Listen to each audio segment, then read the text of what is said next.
नमस्कार, आप देख रहे हैं राष्ट्रीय प्रस्तावना और मैं हूं आपके साथ ज्योतिका। आइए रुक करते हैं फटाफट खबर।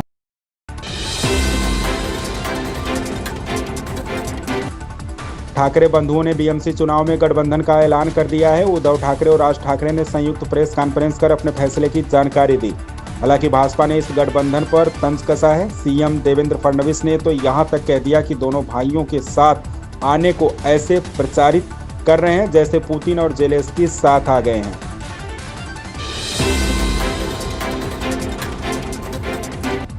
कैबिनेट बैठक में उपनल कर्मचारियों को समान कार्य के लिए समान वेतन का मामला मंत्रिमंडल उप समिति को सौंपा गया है। उत्तराखंड कैबिनेट की बैठक आज संपन्न हुई। इस दौरान बैठक में 11 प्रस्ताव आए।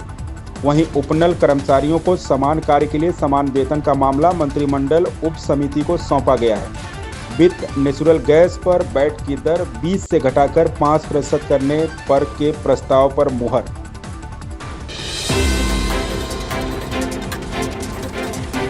बीएमसी चुनाव से पहले उद्धव ठाकरे और राज ठाकरे के साथ आने से महाराष्ट्र की राजनीति में हलचल मच गई है। इस पर कांग्रेस नेता विजय वडेट्टीवार ने कहा कि कांग्रेस महाविकास अघाड़ी और इंडिया गठबंधन के साथ मजबूती से खड़ी है। उन्होंने ठाकरे भाइयों के साथ आने का स्वागत किया, लेकिन स्पष्ट किया कि कांग्रेस मनसे के साथ गठबंधन के पक्ष में नहीं रही है।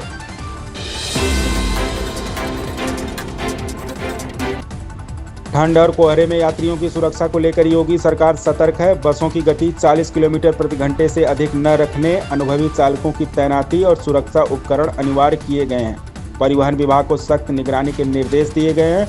मुख्यमंत्री योगी आदित्यनाथ के नेतृत्व में प्रदेश सरकार शरद ऋतु और ठंड के मौसम में यात्रियों की सुरक्षा सुनिश्चित करने के लिए पूरी तरह सतर्क है।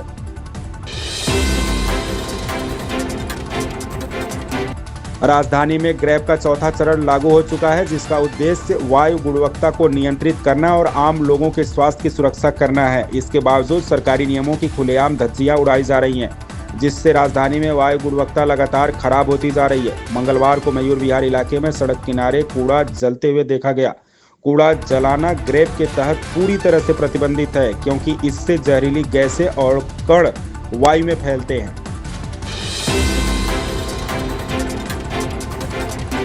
उपराज्यपाल वीके सक्सेना ने आम आदमी पार्टी के प्रमुख व पूर्व मुख्यमंत्री अरविंद केजरीवाल को 15 पन्नों का सख्त और विस्फोटक पत्र लिखकर न सिर्फ उनकी सरकार की नीतियों पर सवाल उठाए, बल्कि व्यक्तिगत और राजनीतिक स्तर पर गंभीर आरोपों की झड़ी लगा दी है।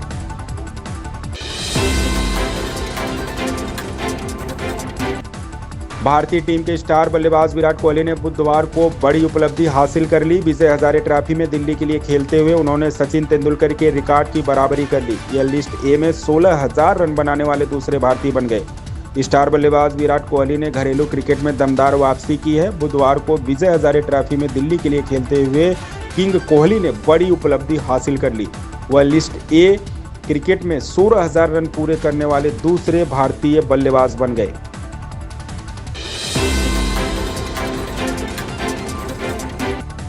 अभिनेता ऋतिक रोशन के चचेरे भाई ईशान रोशन हाल ही में शादी के बंधन में बंधे हैं। उन्होंने ऐश्वर्या सिंह से शादी रचाई है। इस समारोह में पूरा रोशन परिवार शरीक हुआ। ऋतिक रोशन की एक्स वाइफ सुजैन खान भी नजर आई। ऋतिक रोशन के कजिन ईशान रोशन ने ऐश्वर्या सिंह के साथ शादी रचाई। शादी में पूरे रोशन परिवार ने बढ़ चढ़कर हिस्सा लिया, जिसकी फोटोज सोशल मीडिया पर वायरल हो रही है। शादी से पूर्व के फंक्शन में ऋतिक रोशन की गर्लफ्रेंड सबा आजाद भी शामिल हुई।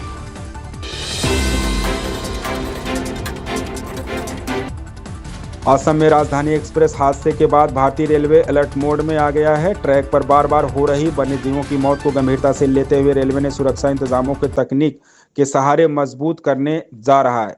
असम में राजधानी एक्सप्रेस हादसे के बाद भारतीय रेलवे अलर्ट मोड में आ गया है। ट्रैक पर बार बार हो रही वन्यजीवों की मौतों को गंभीरता से लेते हुए रेलवे ने सुरक्षा इंतजामों को तकनीक के सहारे मजबूत करने जा रहा है।